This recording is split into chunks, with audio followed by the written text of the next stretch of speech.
And welcome back to the Survive Scale Soar Podcast. I'm your host, Jeremy. And this show comes in two formats. One is real talk, where it's just me and the mic talking about things that are happening in our world and how they impact your business and your life. And then there is success talks. And that's where I get to interview some amazing people in their industry to find out what has made them successful. And we have an amazing guest today. It is Jason Hoyt. He is the president of the foundation for Beta Upsilon Chi, or better known to many of the men in this group, Brothers Under Christ. It is a men's ministry on college campuses all across the country. And I'm excited to have Jason here today. Jason, welcome. Yeah, thanks for having me, Jeremy. Glad to be here. And hopefully I can contribute and add some value to your listeners. Great. I know they're going to get some great stuff today. Brothers Under Christ was a big impact in my life. A lot of people that are close to me understand that. I was a founding father for the Zeta chapter at Texas State University, and it really changed my life in college. And it has impacted my ability to lead, and I'm so grateful for it. And it's definitely a God thing that was placed into my life. Jason, tell me a little bit about your experience in Bucks. I know you're a Texas A&M guy, Giga Maggies. Tell me a little bit about your experience there, and then how you moved into that leadership role. Yeah, great. Yeah, I was a freshman at Texas A&M in the fall of 1996, and at least at that time, entering freshman year, our fraternity Bucks did not have fall rush, so I knew that I was interested in checking out the fraternity, and had met a few guys in the organization prior, and attended some of the open events in the fall of my freshman year, and just really found something unique there. And it was a camaraderie I had not seen amongst young men in high school. Even being involved here and there with some different local churches where I grew up, just didn't really find the deep connection of young men, and was longing and wanting to have that and grow my relationship with Christ. And so I pledged in the spring of 1997. And at that time, Bucks, I think we had maybe 4 campuses around the state of Texas, and we didn't really do a whole lot of things together other than we shared the same name. And so I was a member, became a cell group leader, became an officer, and it was just a really pivotal experience in growing me in my relationship with Christ, and also growing me as a young man throughout college, learning to have deeper relationships with other young men. And we just had a lot of fun together too, and a good, clean, God-honoring fun throughout college. We did a lot of the social events and some destination formals and things like that are kind of staple to fraternal experiences in college, but we did them in honoring the Lord in that process. So it was a pivotal time. Loved it. A great experience. Probably one of the most challenging and rewarding experiences I had during college. And I'm not a particularly emotional person, but my last chapter meeting my senior year was a pretty emotional night, just looking back and reflecting on the 4 years I was in the fraternity, and all the men that I crossed paths with that have poured their time, energy, and efforts into me, and also the relationships I had with the brothers that I was graduating with as well. So just an amazing experience. And as far as postgraduate, kind of an interesting journey there. My one of the guys that I knew was president of our chapter when I was a pledge, and right about the time organizationally the fraternity was becoming a national entity. And so they hired this guy, particularly, his name's Kyle Hoover. He's a pastor over in Austin now. And he was the first ever employee for Bucks. And he had approached me as I was graduating and said, "Hey, do you have any interest in potentially working for Bucks?" And I was like, "Well, That sounds awesome, but I already have this job lined up in corporate finance and accounting with the old Big Blue Blockbuster. I still got my membership card.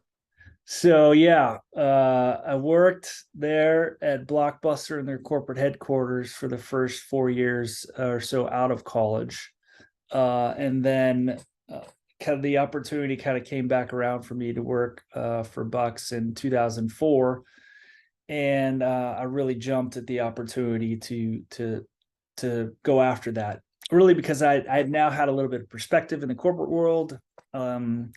And didn't necessarily see my professional career being a 40-year journey through the corporate finance and accounting route. So really was looking for an opportunity that would be a little more in line with some of my passions and some of the things that impacted me in college. So jumped at the opportunity and became at that time the executive director for the Bucks organization.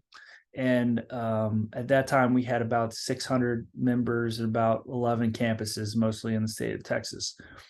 So still pretty small organization. So in the past 18 years or so, we've grown from 600 members to about 2,300 members and about 36 campuses right now, I think is what we're on, across the South, Southeast, and Midwest mainly right now. So I've gotten the opportunity to serve at a bunch of different capacities, be involved in everything from organizational development, leadership development, staff development, expansion of new chapters, to working on leadership development for our collegiate officers, collegiate leaders, developing some of those retreats and things that provide leadership training for the guys.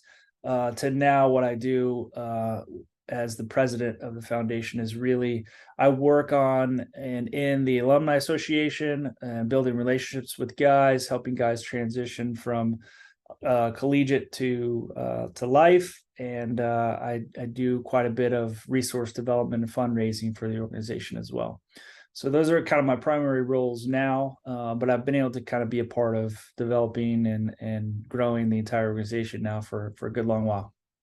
Yeah, that's a pretty incredible journey going from something that size to what it is today, and to think about the amount of impact that it's had. And going through that, I know as a leader, and everybody that's listening to this is a leader. You may say you're not a leader, you are a leader. And so I think there's a great conversation that could take place here. Is obviously there were some challenges over the years, and how did your leadership play a role in that? Yeah, I think when I started, I walked into a Christian fraternal organization and had a great experience myself. And at least in my leadership capacity in the undergraduate world, I didn't face a lot of adversity. And stepping into this role now, overseeing the organization in many different states, and yeah, that was adversity kind of punched me in the face as a young man in this role, and I didn't really quite understand why that was happening. But the adversity that we went through produced a lot of fruit and a lot of growth and a lot of great conversations in the organization that were needed for us to continue to grow. And yeah, no one really loves to face adversity at all in their life. But when those tough moments pass, you reflect back on like how much you've learned and how much you've grown, how much the organization has grown. And it's really some of the most fruitful growing times, going through some challenges. Yeah, I think we always want to avoid. There's that avoidance of failure. There's that avoidance of facing and taking on challenges. And what we cheat ourselves of is the opportunity to learn and to be able to grow from that, and then take those lessons and apply them. And it's going to happen again. And I always say you got to fail faster. Like if you want to get better, if you want to get to that next level, you have to keep failing and failing faster and recovering from that. That's where you can see the greatest amount of fruit.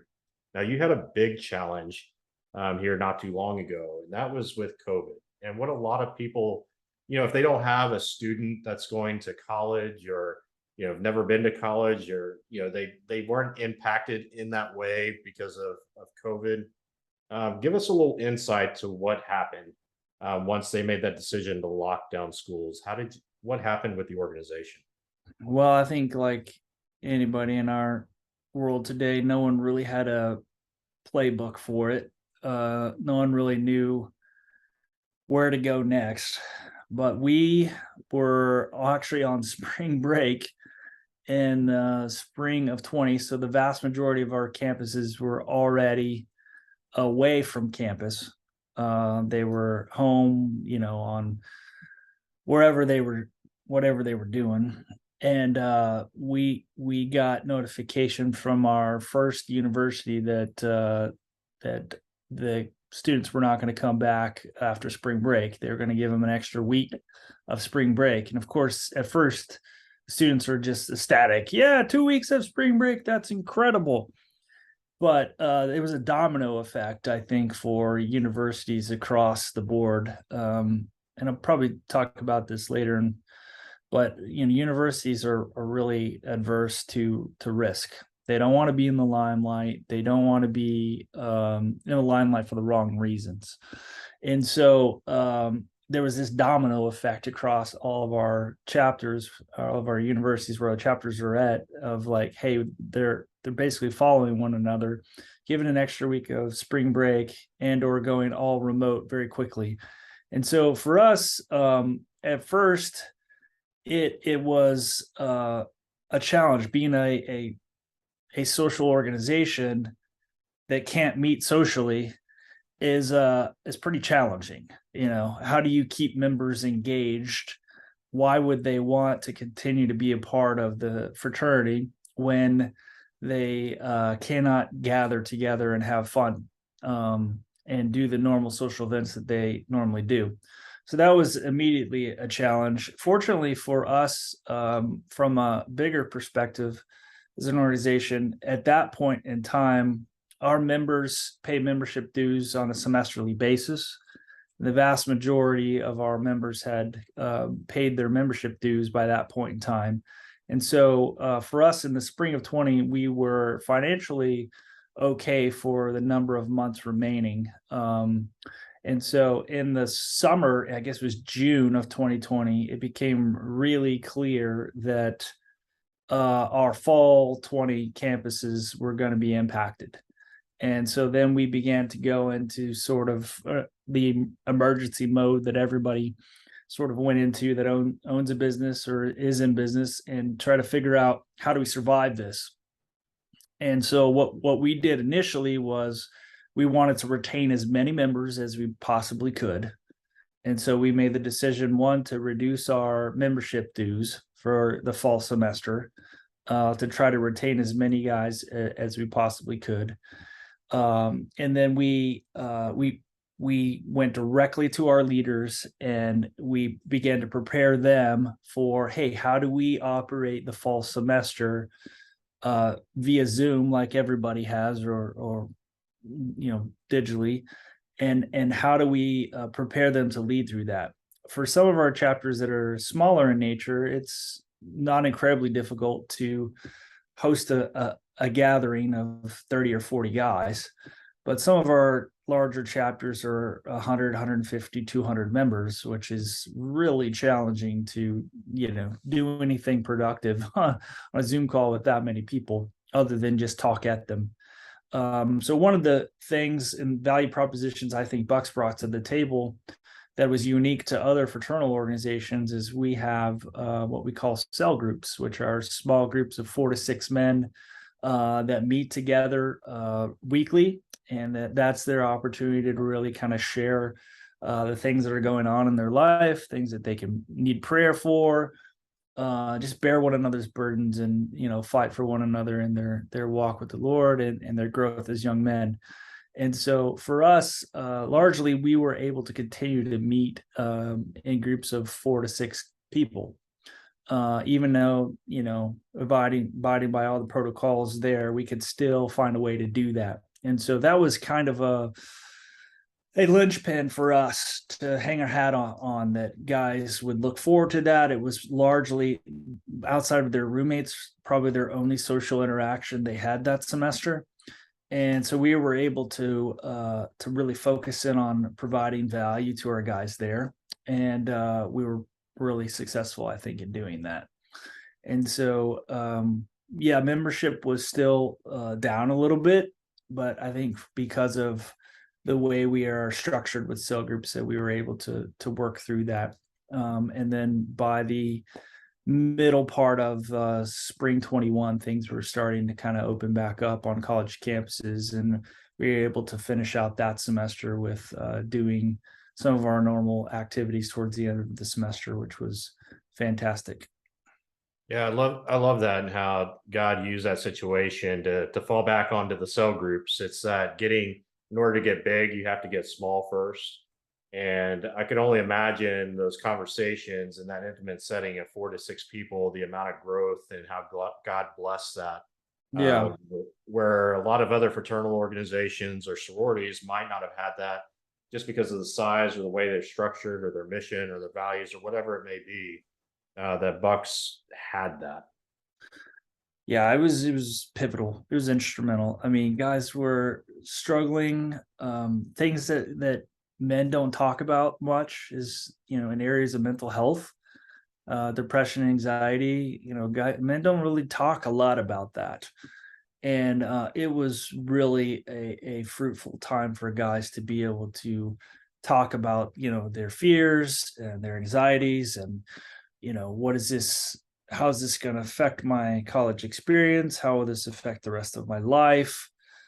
Some things that became real difficult questions, I think, that college students were struggling with during that time. So it was really, really fruitful time to be able to have that for those guys to connect with one another during a difficult time. It's awesome. With Bucks looking at the bigger picture in the world, what is the challenges that Bucks may face against things that maybe the world might see it differently? Well, for sure. I mean, anybody who wants to walk faithfully with the Lord and live their life from the Scripture is going to face adversity. I mean, that's Jesus just promised that to us, and so yeah. I mean, on a personal level, it's tough to be a college student who's a professing Christian these days.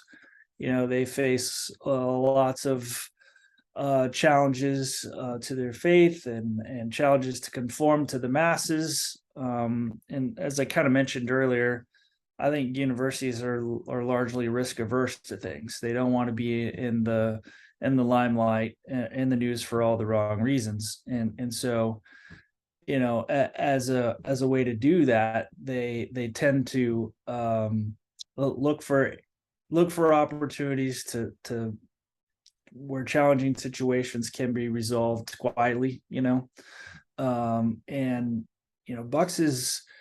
Bucks, and we firmly believe in the freedom of religion, the freedom of association, and we firmly believe that that's built into the rights of our people in our country to be able to gather together and to worship the Lord however we see fit. And so that's challenging these days when some of the cultural issues are buttoned up against traditional Christian values. It's very challenging, but we continue to pursue that and pursue the opportunity and freedom to connect with one another, and the truth ultimately will prevail. And I really think that's a big part of what college experience should be, right? It should be experiencing, learning different viewpoints, being educated, learning how to think through difficult issues, and learning to decide, hey, how do I want to live my life as a young man? And I think to some degree college has done that, and to some degree colleges look for the easy way out, and are in the cultural ebb and flow of the cultural challenges of today, which can be difficult for a college student to navigate through some of those things. And so having an opportunity again to come together with a group of like-minded men who are pursuing brotherhood and unity in Christ together provides an avenue to discuss some of those challenges that they're facing in college or in some of their classes, or whether I make this decision or that decision in my life. And those are good, right, and healthy things. And as Scripture would say, as iron sharpens iron, so one man sharpens another. So I really believe that's a big part of what BUX provides for a young Christian man in college. Absolutely. Where do you see BUX in 5 years as an organization? Yeah, that's a great question. I think if you had asked me that 5 years ago, I would have had a really good answer for you that would not have included, a year and a half, 2 years of interruption. So it's kind of a hard question to answer, but I believe that what BUX provides college men is more relevant today than ever, and the need is greater than ever to have a presence and have a place for young Christian men to gather together and have a God honoring fraternal experience. And so my hope is that while we're at 36 campuses now, I hope we're 45 to 50 campuses in 5 years. And I hope we grow up to 3,000 or so active members. We have about 8,500 right now known alumni in the organization. So obviously that'll continue to grow. But we really want to look for opportunities to do a couple of things. One, reach down to younger men and find a way to make connections to youth pastors and ministry leaders to kind of get BUX on the radar to juniors and seniors in high school who are heading off to college. So we want to grow in that area. We want to grow in providing resources and direction to our seniors who are soon to go out into the career world or go to graduate school or go to law school or wherever they're going, to help utilize the BUX network to for information and to gain opportunities for connections for their career development and whatnot. So we're really hoping to expand there. In addition, we're making a lot of growth opportunities in our recruitment and our pledgeship experience. We have this training that we have in each spring for our pledge captains, where we gather all of them together for a weekend of training, and we talk about the recruiting experience, we talk about the pledging experience, and we talk about how we want to honor our guys who are pledging our fraternity and the things we want to grow them in. And so those are real areas of growth opportunity, I think, that are building internally strength in our fraternity. So we also do that something similar for our presidents as well, and we fly them all out to DC. And we spend a weekend there talking about leadership, talking about giving them some tools to really lead their chapters effectively, and really investing into them as young men. That's incredible. Because when you think about it, it's really the development ground of our leaders of tomorrow, and to have those things instilled of them with God's blessing upon it, it's just amazing. Some of the men that I've gotten to meet that have come out of BUX and what they're doing now. They're leading organizations, they're ministers, they're all ministers, by the way. I truly believe, no matter what role they're in, but they're truly our leaders of tomorrow. We've talked a lot about the ministry itself, and I know there's going to be some BUX guys that are on campus, and maybe they want to listen to this. It's because it's Jason, so they're going to listen. And I want you to share with them a piece of advice going from being a man on college campus, being faithful in their service to God and faithful in the relationships in the brotherhood, to taking that step out into the world. What is one piece of advice that you could give them so that they too can experience success and blessing? Yeah, it's a milestone transition in your life. It absolutely is. I know for me, I went from Texas A&M, where, I mean, it's a huge university, yes, and it felt huge as a freshman, but it did not feel huge as a senior. It felt small, and it felt connected, and it felt everywhere I turned, I would know people and run into friendly faces and be encouraged by folks, and and stepping out into your career and going into a place where is unfamiliar and unknown, and seeking to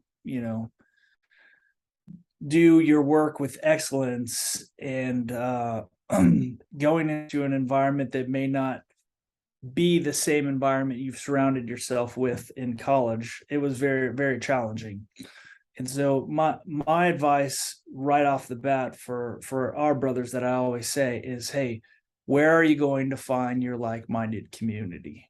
And so you've had that in your church in college, hopefully you've had that in the fraternity. And wherever you move to, where are you going to find your community of people that are going to encourage you to continue to pursue your relationship with the Lord, to continue to pursue Him and other like-minded folks? And I think that's really, really, really important for young men to look for that and to find it.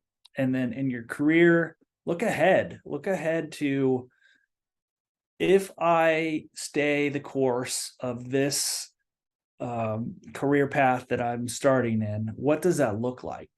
And who are the people in my pathway that have been successful in that trajectory? And go find them and just talk to them and ask them questions. Like, people love to be sought out, and they love to be honored with being able to share their experience with someone else.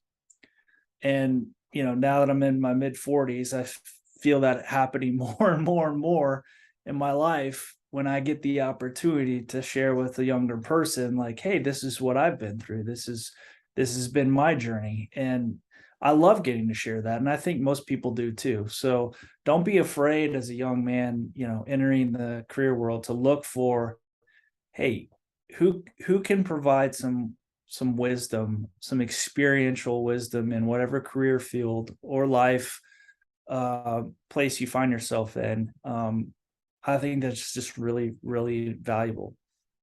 It's super powerful. And I always share with my coaching clients is find your five. Find those people that are closest to you, that you can pour into them, they pour back into you. And you've got to be intentional about that. That was one of the things I learned when I got out into the world, is that it wasn't easy, it wasn't comfortable anymore. Yeah. I couldn't go to my small group or a Bucks meeting. That wasn't available at that point. And so you have to be really intentional about going out and seeking that. Absolutely. I mean, in our culture, there's so many demands put on men, especially young men, but finding their way in their careers, and then choosing a spouse, and how do you do that? What does that look like? Is this the right person? Is this not the right person? That's an extremely important decision to make in your life. And I mean, it affects every area of your life for the rest of your life. And so, how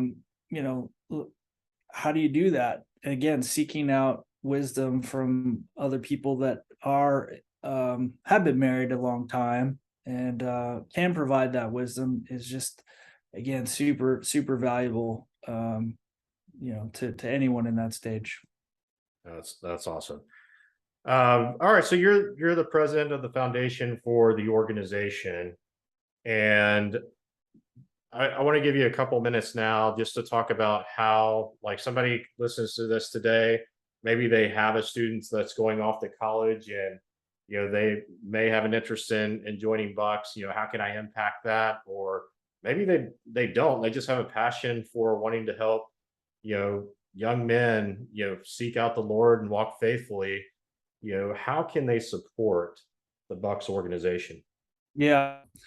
Well, I would say, yeah, I haven't gone through this yet, but it's fast coming. I have 4 kids myself, a girl and 3 boys, but college is on the horizon in a couple of years, and so I don't have a lot of advice for a parent going through that. But what I will say is, from my viewpoint, I've had a lot of brothers that I was in Bucks with, or who are around my age, mid to late 40s, who have kids, or friends whose kids are going off to school. And every spring and summer, I'm getting emails and texts and phone calls from those guys saying, "Hey, what is Bucks up to these days? I really haven't paid much attention in the last 10 years, but what is going on, and how can I get my son or my friend's son connected?" And so I've been able to do that. I've been happy to help a lot of those guys with like campus tours and connecting with our brothers on the ground there, who can help give the young man who's thinking about going to this school or that school, like kind of a real picture of what it's like to be a student here. I think that's been real valuable. So I'm happy to help out anybody who's interested in kind of learning about a university where we do have a chapter. If you're interested in Bucks, you can find information on our website, byx.org. All of our chapters are listed there. You can put a request in for more information, or I'm interested in pledging, or my son's interested in pledging. Or you can reach out to me at jason@byx.org, and I'm happy to make some personal connections for anybody who would need it as well. So it's incredibly pivotal time in young man's life, the college experience, particularly the first few weeks. They're on a college campus, they're meeting tons of new people, and you want them to meet the right kind of people that are going to encourage them to make good decisions. And getting them connected with their Bucks chapter is a great step in that way to setting them off on a trajectory that would grow them in a lot of their values that you've tried to instill in them as a parent, and giving them a great collegiate experience. And many of our alumni have gone on to do a lot of different things. Many of them are in ministry and missions, tons in the business world, lots of lawyers, lots of doctors, lots of eye doctors, and all different kinds of professions out there. Some real estate folks like you, Jeremy, and just a lot of different career opportunities. And there's a lot of alumni that are willing and wanting to help young men in their next steps in their career development. Well, Jason, thank you for taking the time today. You gave out some amazing information. I know we talked a lot about college men and campuses and all those other things, but there's a lot of lessons in there that those in the business world can take from some of the experiences that you shared and be able to apply them, whether it be to impact their business and life. And so, Jason, again, thank you for taking your time, taking time with us today. You bet, Jeremy. Thanks for having me, man. All right, until next time, onward and upward.